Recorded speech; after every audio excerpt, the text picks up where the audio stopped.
Hello, everyone. Welcome to another episode of the No Limit Selling Podcast, where we talk to leaders about how they grow people, how they grow revenue, how they grow themselves. And before we get started today, I wanted to tell you about a project we're working on. It's called Project Happiness.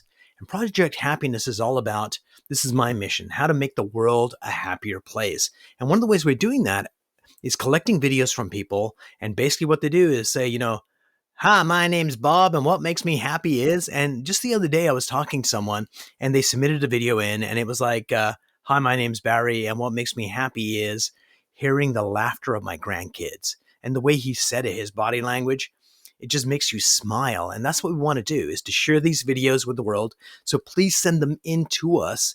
You can find a link on our show notes where to send them in. And the hope is when people see those videos, they go, you know what? I can do that. And today I talked to a happy person. Today I have the privilege of talking to John Fraser. He is the head honcho at Third Factor. John, welcome to the program. Actually, Umar, I'm not. Oh, they got smart and canned you. Excellent. Tell me, Yes, we're going to start this right. again with the introduction. So remind me the name of the company again.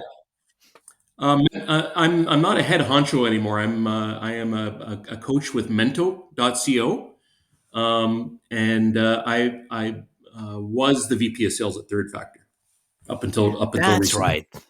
All right. Yeah. So we'll do that part of the introduction again. Okay. The first part we'll leave open.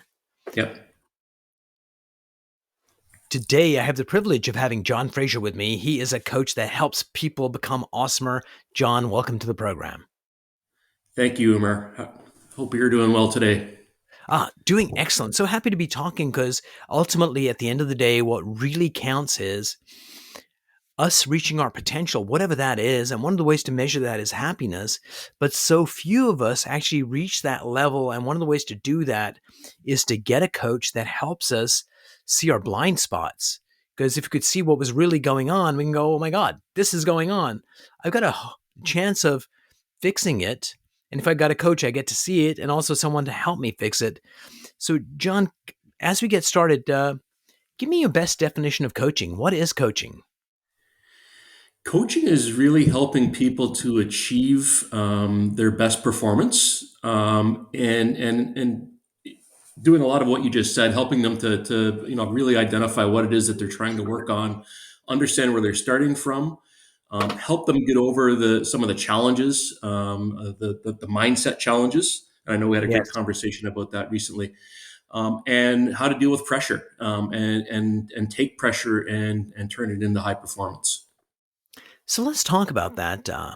Oftentimes, like for example, uh, if you actually take a look at what anxiety is for a lot of people, and you get out of the meaning you make out of it, it's like physically what's happening in your body. Well, I'm feeling this feeling right over here, and it's awful. I said, okay, excellent. Now tell me when you're excited. Where do you feel that? It's right over here, and I feel fantastic. Could it be that it's the same feeling? We're just putting a different meaning on it. Uh, does that hypothesis sound close to accurate, or is it just hooey? No, I think so. And it's really people need to be able to step back and have some context around what's causing those feelings inside of them. Why are they causing it? They need to learn to be able to control some of the external factors, and spin that around from something that causes them angst to something that causes them excitement and feel good. And sometimes it's something you can do internally. Sometimes you need professional help, and certainly coaches are there to help guide people through those challenging times. Everyone faces them. So, John, when you were saying, you need like personal help, you were looking at me when you said that. Are you seeing something that I should know about? Well, you are a little fuzzy to me right now, so So one of the nice things about this technology is, even though we're a little fuzzy right now, it's recording you in HD on your computer and HD on mine, right, so the end product's going to be amazing. So let's fantastic. talk about humans are meaning-making machines. An event happens, we make meaning out of it. And there's this old joke where this kid gets led into this room and is full of horse manure. And kid A is like, oh, I don't want to go in here. This is like a horrible place. Second kid starts digging in it and is so happy. He's like, Why are you so happy? Well, with all this horseshit, there's got to be a pony in here somewhere. so, That's so, right. Yeah. so the meaning we make out of events is really interesting. For example, Gone with the Wind, it was a great picture from like a gone by era. And there's this one scene in it where Scarlett O'Hara is, everything is lost, and she takes the drapes off the windows. And as she's, getting a dress made, she does this one statement: "As God as my witness, I'll never go hungry again." So she's got nothing. And some people make everything is lost, we're going to be lost forever. And the meaning she made was, this is this is my battle cry. This event forced me to step up. So so tell me about how we make those meanings, and how can we make better meanings out of events that happen to us, because negative events happen to all of us. Some people rebound really quickly, and other people get lost forever. Well, again, you need to step back and mentally just take an assessment of what is impacting you. You need to be able to understand the context of the event that's happening, what it really means to you, the importance of that event. Is it, why is it important? What is the importance of it? Is it a life threatening situation, or is it something work related that if it goes bad, it's bad, but it's not the end of your life. There's all sorts of things that will make you happy: your family, your pastimes, your travel, whatever else there is in your life. So you've got to be able to step back and put that into context and say, you know what, it's not the end of the world. It's So really not. how do you do that? Because sometimes people, in hindsight, when they look back at an event, go, maybe I overreacted, or maybe the meaning I made wasn't the right one. It could have been this one. But the skill is to catch yourself in the moment. So pretend I've got this issue. How do you train me to catch myself in those moments so I can actually have that introspection and go, wait a minute, it's not the end of the world? Teaching people to focus, teaching people to understand the importance, and breathing. Just step back and breathe. When you're impacted by an event that's causing you a lot of stress, you need to just stop. Take three big deep breaths, and really just think about why is this impacting me. Everyone hears fight or flight, and the adrenaline gets going, all of the chemicals in your body are reacting. But really, at the end of the day, if you stop for a minute, unless there's a bear chasing you, but if you stop for a minute and think about, by taking a few deep breaths, and really just focusing on what really is happening to me and what does that impact to me, imagine what the different outcomes can be using imagery. Close your eyes and think about, what's happening, and what does it really mean. Take some time. Too many people react too quickly, and all that does is spin the adrenaline up, and it really just is self-fulfilling prophecy. If they think that something bad is going to happen, if they're reacting like that, it will. So what's kind of interesting is biologically, as we're hot wired, is like some dangerous situation occurs. We go into fight or flight, but the first step in fight or flight is freeze. And animals freeze, and then they make a decision. Shall I run like hell or fight like hell? So biologically, and that whole process takes 5 milliseconds from spotting the danger to reacting. And then you got a longer pathway that takes half a second to figure it out, is the intellectual one. But the biological one to save your life has that free step. And I wonder if we could somehow uh, use that stutter, that free step, to take those breaths. Because if we could do that, we would make better decisions, but we get caught up in the moment. And oftentimes we make bad decisions. So, how do you help people? Because some people reach a level of performance that is pretty darn good. And then beyond that, it's not a matter of not knowing what to do, it's a matter of mindset. So, how do you get people that are already doing good work to be able to do great work or exceptional work? If they're stuck at good, how do you get them unstuck? Oftentimes, it's a matter of teaching them how to focus their energies. So, Olympic athletes, for instance, well, I'll use them as an example. The company that I was just working for coached Olympic athletes, or in particular, they were mental performance coaches. And so they really take away all of the other distractions. What is important to you? Find that importance or meaning, and focus on it, and take away the other distractions.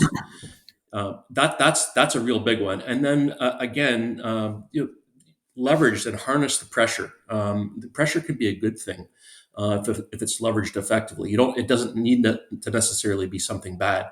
You know, all of the best performances in profession in elite athletics are done at the Olympics, and why? Because there's so much pressure.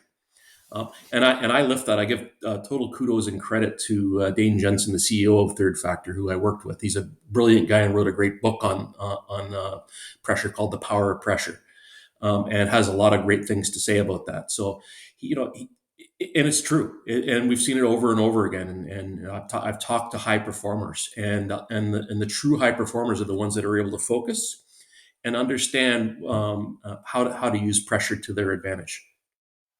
Absolutely. It goes back to that meaning thing, the meaning we make out of it. And some people take this thing and they call it pressure and it's crushing. And other people take the same emotion and label it something different. And because they labeled it something different, it actually is that nitrous oxide boost that allows them to just kick up to a much higher level. And so part of that is kind of training our reactions to things. So when you have teams of people and you have people that take a leadership team, a leadership team pretty much is the best and brightest in the company coming together. But more times than not, when they come together, the whole is much less than the sum of the parts, because you get this office politics, hidden agendas, all that kind of nasty stuff comes in. So how do you coach teams to basically let go of the ego and focus on how do we work together? There are some great assessments. The team really needs to understand who they are Mm-hmm. individually, and then they need to understand who they are as a team and how they interact and work with each other's strengths and weaknesses. There's some great assessments out there in the industry, and there is an I in team, and you have to start there. You have to understand who you are and how people see you, and how you react to certain situations, and then you need to do that with your teammates. You'll get way more performance out of a team if they've gone through that thoughtful exercise than just throwing a bunch of high performers in a room together. Because you're right, the sum of the parts is going to be less than you would expect. So you have an understanding of the different personality types and how to communicate, but then you also have hot wired programming to, I got to be the smartest guy in the room. What I've heard Yep. from a lot of people is, you know, if it's not my idea, I'm not going to sabotage it, but I'm not going to support it either. And you get that kind of selfish behavior that happens that is not about personality, it's about hot wiring. And when you have high performers getting to the top, sometimes, it was their ego that got them there. So those assessments give you understanding, but how do you get people to go from understanding to actually implementation and changing their behavior? Because a good example is, and you could probably think of way more examples than I, but that dream team in hockey that won, the hockey world championship, whatever it's called, probably an average group of players coming together, creating something extraordinary. And That's so right. how do we engineer that? How do you get average people to step up? Because oftentimes you can have teams with like a lot of high performers, and it's all about the stars and not about the team. So how do you get an average team to excel? The team needs to learn collaboration. They really need to focus, and again, starting with what are my strengths and weaknesses, what are your strengths and weaknesses, and then to understand the importance of fitting those pieces together effectively. Um, and that's where a really great coach, and I'll take this into sports, for example, can really help out. They will step back and understand the strengths and weaknesses of the team, and they will focus on the development, and using the skills of each of the individuals together, to make a greater whole. And there are a lot of really great strategies, and again, I'm going to go back to that assessment. And there's one in particular, the individual style assessment, the taste assessment, has been Mhm. used in Olympic athletes, business. I don't know if you've heard of it or not. It's a fantastic tool. There's others out there as well, but really it helps you to focus on um, that understanding, and then being able to say, "Hey, look, these are my strengths. These are my weaknesses. This is how and this is how we're all going to work together to be successful." After all that said and done, sometimes the coach of a company is the CEO, and if he's got a performer on the team who's poisoning that relationship, sometimes he just needs to get rid of him. And it's unfortunate to say, but it's the reality. I mean, sometimes you will just have a poison player. You look in professional sports, and they do it all the time. You go, why in the world would they trade him when he was so amazing? Well, it's because he's poisoning the team. And I have So, given I have given CEOs that advice in the past.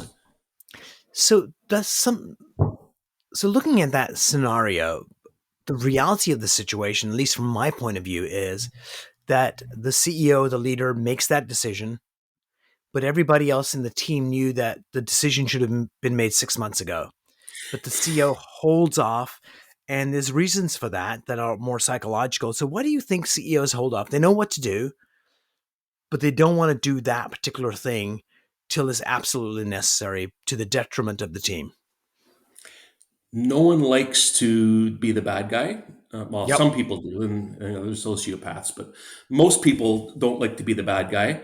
They don't like change. Humans are hardwired to resist change. Hmm. Bob's been with the company for 15 years. I don't want to fire Bob. I don't care if he's not treating his coworkers well. It'd be too different without him. I know Bob, and so they'll hold on to people, and I've seen that over and over again. I've been a big believer in hire slowly, fire fast. If you've And got so someone easy, pointing to the team, yeah, super easy to say, incredibly difficult to do. Because sometimes you see someone and they just look bright and shiny and they're the ideal person. And if you don't slow that process down, there's a good chance I'll be guilty of it to hire that person. Oh my God, they're going to be a rock star. And then, of course, firing, I'm a genius, but I'm totally crap at that stuff, like just holding on to somebody a lot longer than I should, and I know better. yeah, But that need to be liked and that need to be a nice guy is pretty darn hot wired. yeah. I've worked with and for a number of leaders through the years who have that problem. It's prevalent in the industry. There's not a lot of people who are really good at that making the hard decisions when they should be making them. And then in the long run, it's worse for them. It affects them personally and more profoundly because they've been stewing over it for months. They know that they need to do it, and they just keep putting it off. So it really is an important skill set for an effective leader to learn.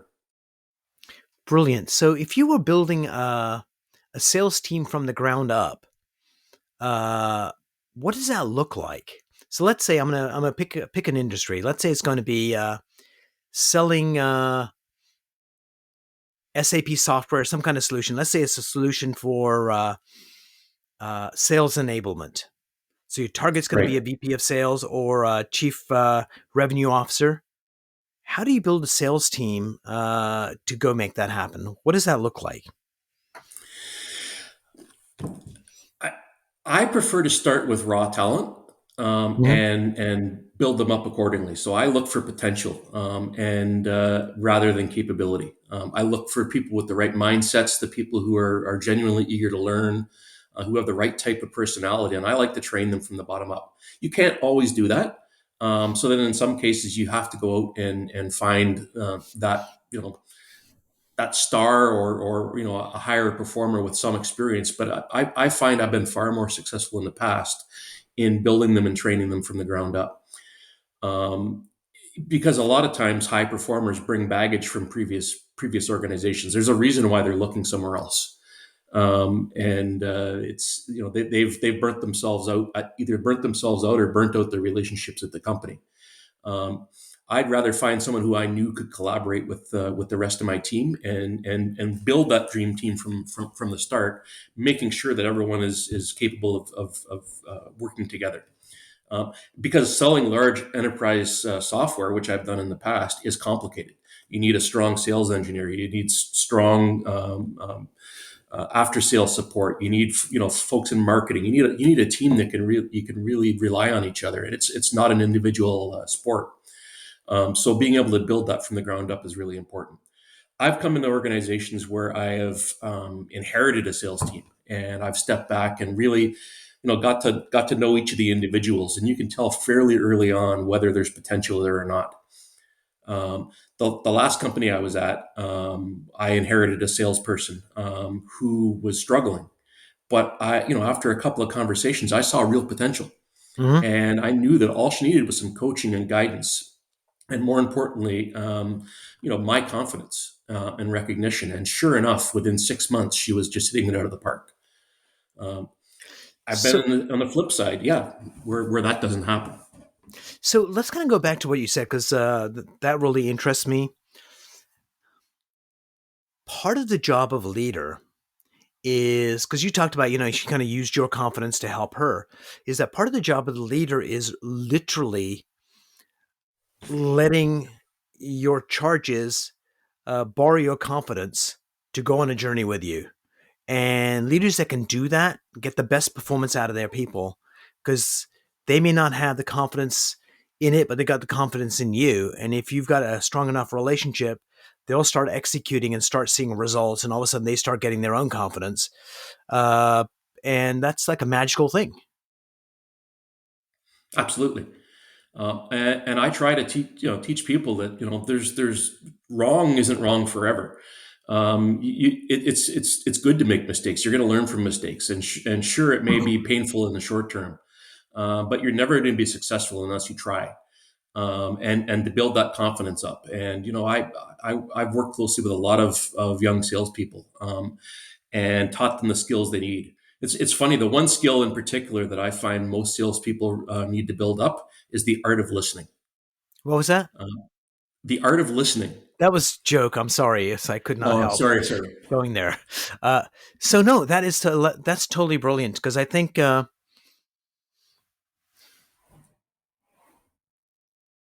leadership and the right leadership and the right intent.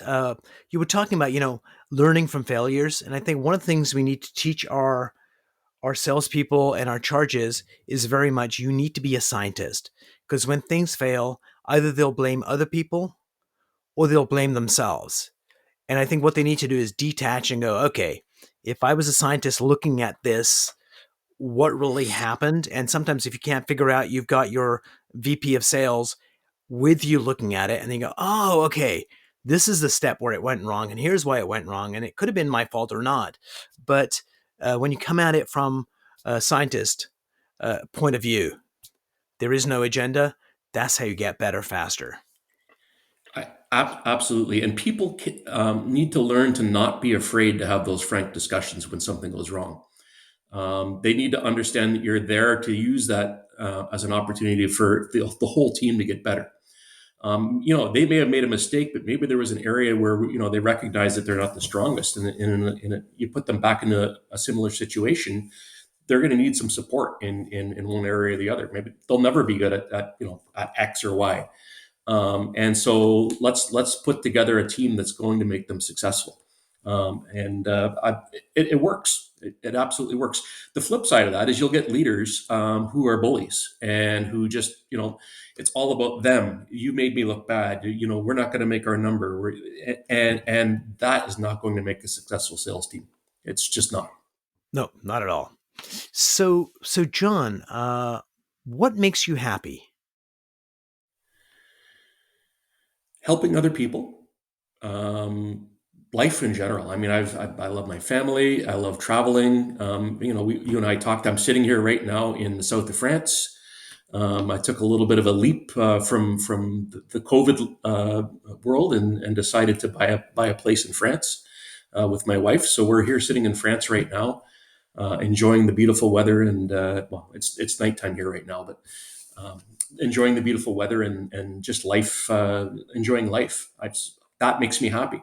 Um, Working with a team and seeing someone who's been struggling and turning them around. That person that I talked about earlier, that made me so incredibly happy. And the end of the year hit. She blew her number out of the park, and she was walking on a cloud, and that made me just to the moon happy myself. Ah, brilliant.